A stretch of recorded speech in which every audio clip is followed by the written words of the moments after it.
SCP-093 Yellow Test. Mirror Test 4, Color Yellow.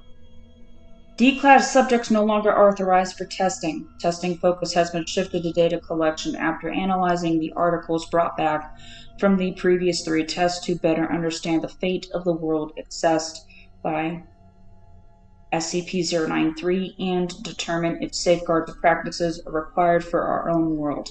Analysis of the brown fluid on the clothing of the lost escort team member has been filed with other recovered articles. Dr. has volunteered for this test, as out of the possible candidates he was able to cause SCP-093 to undergo a new color change. There is no evidence in Dr. background of any illegal or criminal behavior, nor of any psychological problems.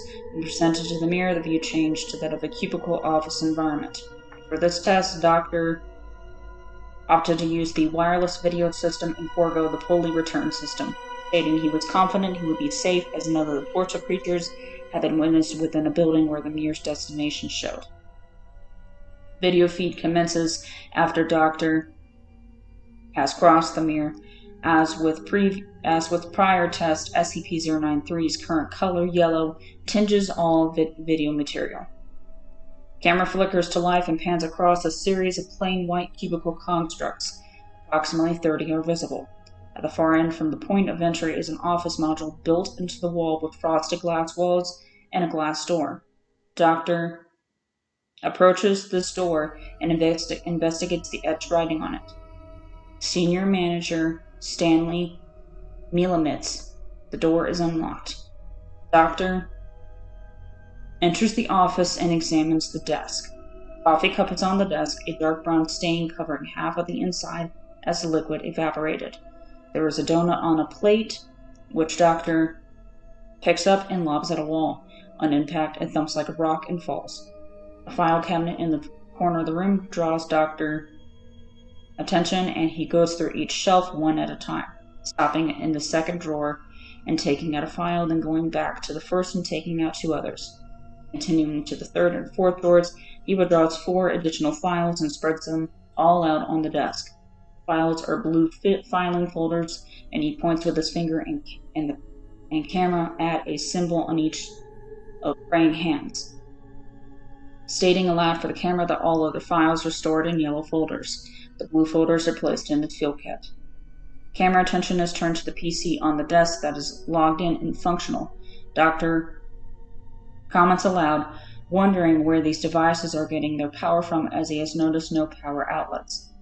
PC's desktop contains a logo of Faithful OS and even has sounds, clicks of the mouse following by soft hymn-like hums, and opening of icons followed by angelic bells.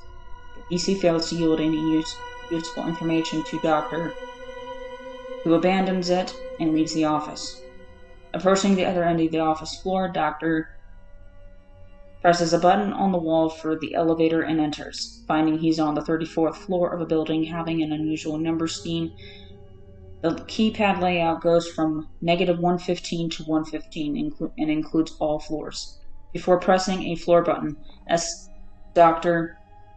requests that the wireless video transponder be moved to the elevator and replaced with a construction cone to mark the entry point. A second transponder unit is placed outside the elevator, and Control is instructed to recover the second unit and seal the test chamber should something happen to him. Then, when all is arranged, he presses the button for floor -115. The descent down the elevator is long, consuming 15 minutes. During this time, the camera experiences one malfunction where the image jerks and turns to snow, restoring to show 14 other figures in the elevator with Dr. as the video pans around, all of whom move as he moves to allow him space. They remain for 35 seconds, then the camera flickers to snow and returns. Dr. is now alone in the elevator, dancing, as is assumed by the ducks and sways of the video feed. Dr. pauses to comment on a rising stench coming from below. At this point, the elevator has reached floor -108.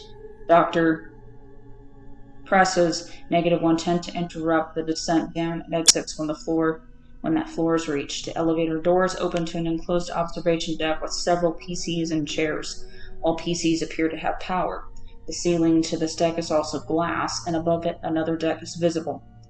Doctor approaches the monitoring stations and checks one of the PC screens. On the screen is the faithful OS logo and a video feed toggling between 4 different views. The first view is a room of tubes similar to those found in Test Violet, which number in the thousands. The second view is a closer-up view of these tubes as the camera glides in front of each to monitor the contents. All tubes the camera passes by are broken. The third view is facing the opposite direction as the camera glides, vertically checking each observation station. A total of 10 can be counted, and Doctor is visible as the camera passes by his own station. Looking up, a hovering camera unit with no visible means of propulsion glides up past him. The fourth view shows the ground floor below the observation deck where a single astonishingly large torso being is crawling in circles, bumping into walls and changing directions. From the camera feed, the creature's estimated size is 6 stories.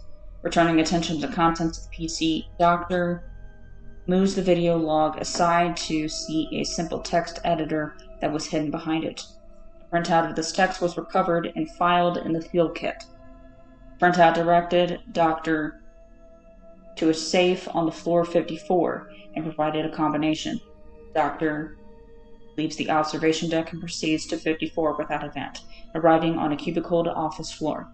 He proceeds to the desk mentioned in the document and finds a safe hidden behind a desk undisturbed. The combination provided opens the safe and reveals a notebook filed in the field kit and a peculiar revolver that has been returned in addition to the 24 rounds of ammo found with it.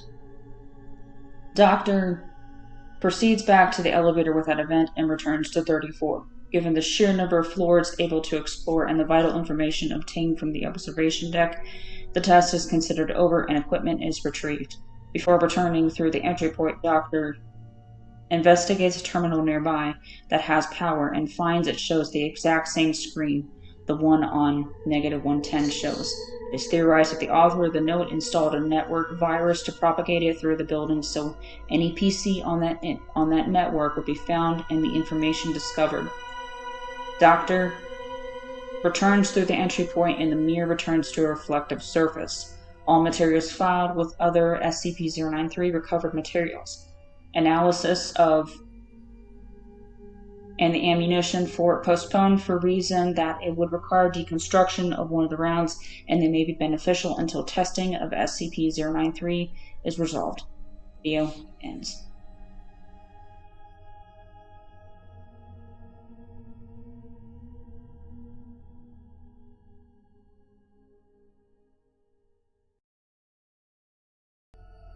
Hey guys, Wicked here. Thank you so much for watching today's video. If you enjoyed it, please leave a like and subscribe for more content. Until next time, Wicked out.